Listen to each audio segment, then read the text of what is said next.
नमस्कार, आप देख रहे हैं चौकस भारत और मैं ब्रजेंद्र। इंडी गठबंधन के तरफ से संवाददाताओं को संबोधित किया गया मुद्दा बड़ा महत्वपूर्ण। अचानक से जिस तरह से चुनाव आयोग का जो नजरिया बदला है, जैसा कि इंडी गठबंधन के लोग कह रहे हैं कि वोट को लेकर, इलेक्शन को लेकर जिस तरह से नजरिया बदला है इलेक्शन कमीशन का, ये नजरिया संशय में डाल रहा है, चिंता का विषय भी है। दरअसल इंडी गठबंधन में जो तेजस्वी यादव हैं, उनके आवास पर एक प्रेस कॉन्फ्रेंस बुलाई गई और इस प्रेस कॉन्फ्रेंस के दौरान तेजस्वी यादव ने ये आंकड़ों सहित सारी बातों की चर्चा की कि झोल कहाँ है, कैसे क्या हो रहा है। सुनिए क्या कह रहे हैं तेजस्वी यादव। आज का प्रेस कॉन्फ्रेंस इंडिया अलायंस महागठबंधन के सभी हमारे साथी यहाँ उपस्थित हैं। बहुत ही गंभीर मामले को लेकर के आज हम सब लोग आपके बीच प्रेस कॉन्फ्रेंस करने आए हैं। बहुत ही महत्वपूर्ण, ये लोकतंत्र और संविधान के साथ खिलवाड़ हो रहा है। आप सब लोगों को पता होगा कि इलेक्शन कमीशन ने अचानक से विशेष गहन पुनरीक्षण की घोषणा की। इसका ये मतलब है कि अभी जो पब्लिश हुआ था वोटर लिस्ट फरवरी माह में, जो फ्रेश घटाव जुड़ाव के बाद अब पूरे 8 करोड़ बिहारियों का वोटर लिस्ट जो है उसको साइड कर दिया गया है। अब नए सिरे से जो है वोटर्स बनाए जाएंगे। अब ये साफ तौर पे सवाल उठता है कि ठीक चुनाव से 2 महीने पहले आप ये काम क्यों कर रहे हैं, और लगभग क्या ये पॉसिबल है कि 8 करोड़ लोगों का 25 दिन के अंदर आप वोटर्स बना लें, डोर टू डोर जाएं, और यही नहीं, ऐसे ऐसे डॉक्यूमेंट्स मांगे गए हैं जो गरीबों के पास होंगे ही नहीं। अभी हम काफी डिटेल में एक एक करके है अपनी बात को हम रखेंगे, और सवाल जो है हम लोग इलेक्शन कमीशन से पूछना चाहते हैं, और आने वाले समय में हम लोगों का एक डेलीगेशन भी जो है इलेक्शन कमीशन जाएगा। बात स्पष्ट है, नीतीश जी, मोदी जी डरे हुए हैं। वो बिहार के हार को देखते हुए नीतीश जी दिल्ली जाते हैं और वो चाहते हैं कि गरीबों का वोटर लिस्ट से नाम जो है हट जाए। यानी लोकतंत्र में गरीबों को सबसे महत्वपूर्ण अधिकार जो अगर मिला है तो वो वोट का मिला है।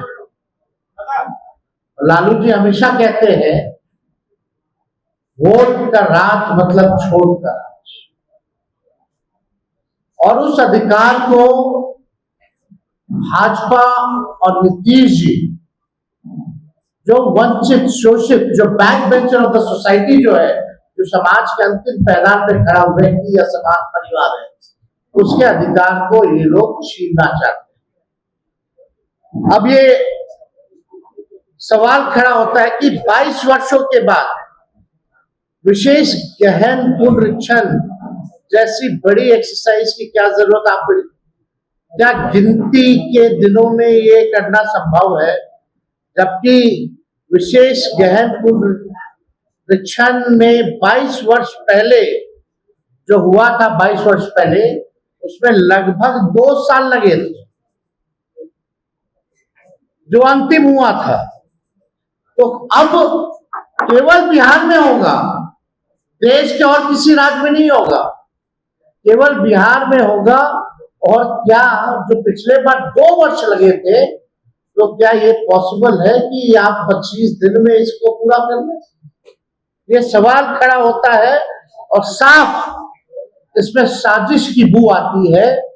और इस साजिश में और कोई नहीं, नीतीश कुमार जी का बड़ा योगदान है और मोदी जी क्योंकि लोग डरे हुए हैं। क्या चुनाव आयोग नहीं जानता कि ये मानसून का समय है बिहार में? हाँ बताइए, बिहार का कुल 73% इलाका जो है बाढ़ से हम लोग परेशान रहते हैं, यानी क्षेत्र प्रभावित रहता है। 73% सवाल उठेगा कि लोग अपना जान माल बचाएगा कि चुनाव आयोग को कागज ढूंढ ढूंढ करके लोग देंगे? ये सवाल पैदा होता है। राहुल जी लगातार चिट्ठियां भी लिख रहे हैं, आर्टिकल भी लिख रहे हैं, घर के सामने उनको कठपुतली तक करा रहे हैं। हमारे भाई तेजस्वी यादव जी लगातार दबाव बना रहे हैं, हमारे इंडिया गठबंधन के बाकी साथी भी बना रहे हैं। जवाब भारतीय जनता पार्टी से आता है। सवाल चुनाव आयोग से पूछ रहे हैं, जवाब भारतीय जनता पार्टी से आ रहा है। हम ये जानना चाहते हैं रिश्ता क्या कहता है, क्यों आप जवाब दे, दीजिए जवाब। चुनाव आयोग सामने आए, फुटेज कहते हैं, वीडियो फुटेज, जो वोटिंग के दिन की वीडियो फुटेज है, अब वो नहीं दे रहे। 45 दिन उन्होंने मियाद कब कर दी, बोले साहब प्रिवेसी आ जाती है, वो हटा रहे हैं। वो हटा रहे, छिपाने को क्या है?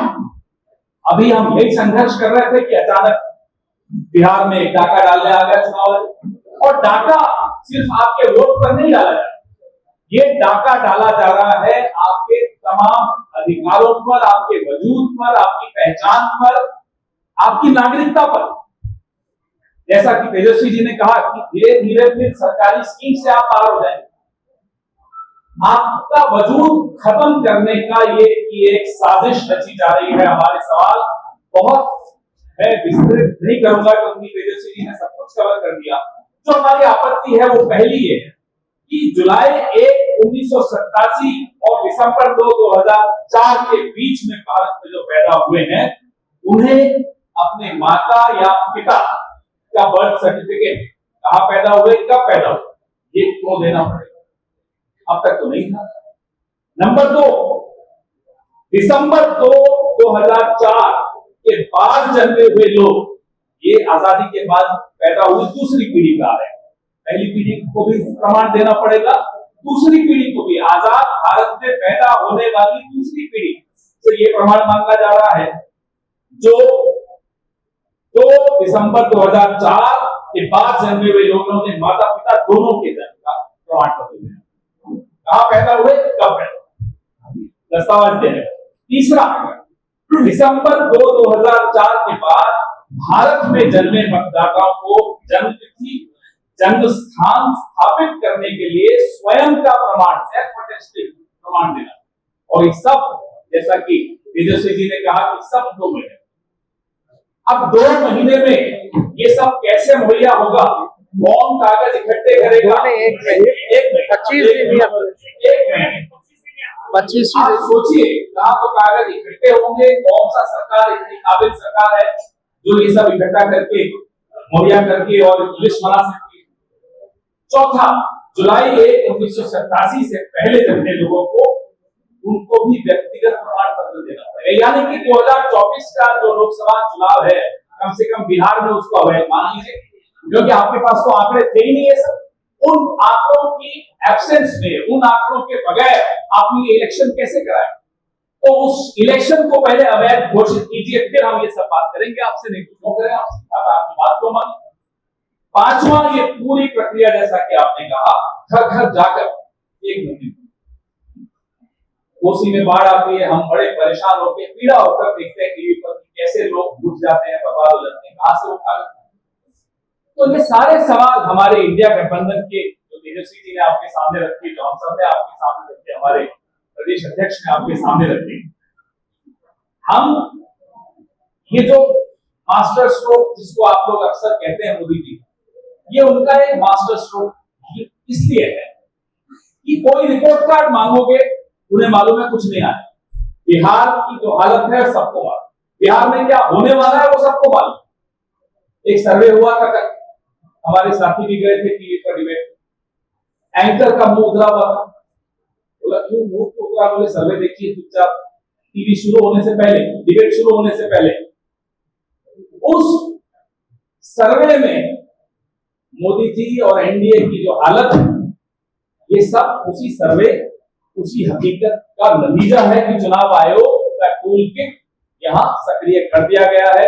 तेजस्वी जी माफ कीजिएगा, आप कह रहे हैं सिर्फ बिहार में हो रहा है, बिहार तो एक प्रयोगशाला है, ये लैबोरेटरी है, ये पूरे देश में करेंगे, ये पूरे देश में SC, ST, OBC, अल्पसंख्यक तमाम ऐसे लोग, नौजवान सबसे ज्यादा, क्योंकि नौजवान सबसे ज्यादा दुखी है, नौजवान परीक्षा में पेपर लीक से दुखी है, बेरोजगारी से दुखी है, उन सबको बाहर कर दिया जाएगा, उन सबको वंचित कर दिया जाएगा वोट देने के अधिकार। ज्यादा समय नहीं लूंगा, आपको सवाल पूछने हमारे बाकी साथी भी हैं।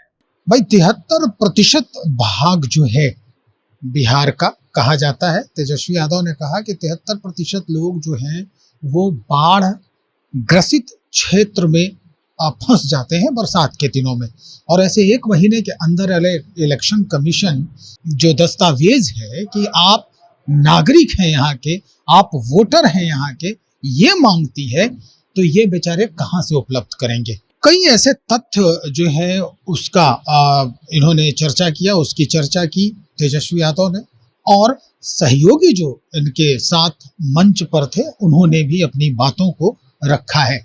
सहयोग में कांग्रेस के प्रदेश अध्यक्ष राजेश कुमार भी थे, संजय खेड़ा जो हैं वो आए, उसके बाद दीपांकर भट्टाचार्य भी, कई लोगों ने साझा किया कई तरह की बातें इस बात को लेकर। तेजस्वी ने साफ तौर पे ये भी कह दिया है कि अगर कमीशन इस पर ध्यान नहीं देती है, केंद्रीय सत्ता इस पर ध्यान नहीं देती है, बिहार की जनता इसे माफ नहीं करेगी, और खुद ये बिहार की जनता इसका जो परिणाम है वो सामने रखने का प्रयास करेगी। तो चलिए हम इंतजार करते हैं और लोगों से भी बात करते हैं कि जिस तरह विपक्ष जो है इसकी नेगेटिविटी यानी नकारात्मकता को सामने दर्शा रहा है, क्या सत्ता पक्ष के लोग इसके ऊपर कुछ कहना चाहते हैं? क्या सत्ता पक्ष के लोग इसकी जो पॉजिटिविटी है, सकारात्मकता है, वो रखने का प्रयास करेंगे? हम इन बातों को भी आपके समक्ष लाने वाले हैं, इंतजार कीजिए, बने रहिए हमारे साथ। बहुत शुक्रिया।